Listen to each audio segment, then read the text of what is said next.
Howdy, you all. My name's Applejack, and I guess you all aren't too used to having a pony tell you a story. Well, I reckon it's about time some pony did, so you all like apples, don't you? Well, that's good. You see, I was born and raised on apples. Apples are my life.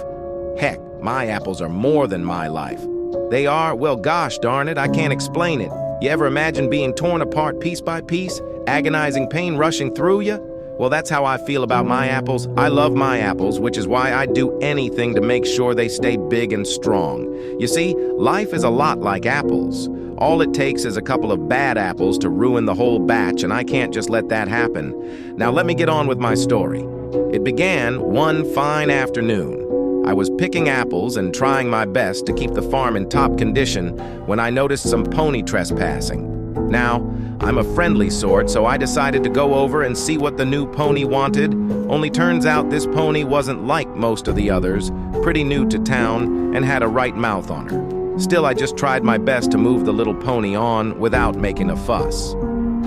After a while, they went to move on and seemed to be a nice enough pony despite the rough start. Then it happened. That pony went ahead and took one of my apples, took a big bite of it right in front of me and smiled real nice. The kind of smile one has when they do something wrong and think you can't do nothing about it, and said, "Catch you later." That was when I realized I was dealing with a bad apple. I played it nice though, and managed to wave them off with a smile, though I had to grit my teeth somewhat as I watched them toss the barely touched apple on the ground as they left. That night, I waited until the others were asleep and headed out. It didn't take me long to track the other pony from before.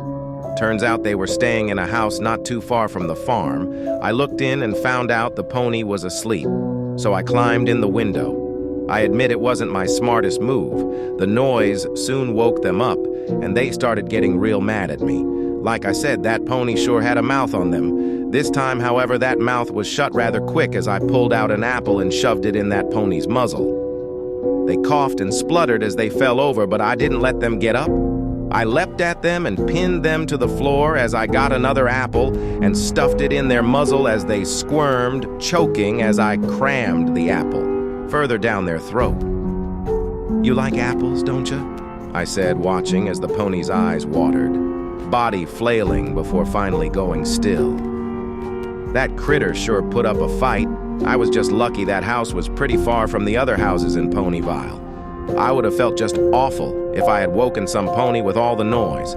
After waiting a few minutes, making sure the pony didn't suddenly leap back up, I got off and carried them with me to the farm. A bad apple had to be disposed of to stop it from spreading to the others, but it could still serve a purpose. I dug a hole under one of my favorite apple trees and buried the pony, making sure to press the earth down deep so it wasn't disturbed. I had gotten pretty good at it by then. I reckon almost every tree in the farm had a bad apple buried next to it by now. So far, no pony had noticed. I gave a look at the tree before I retreated, giving myself a little smile as I took a nearby apple and helped myself.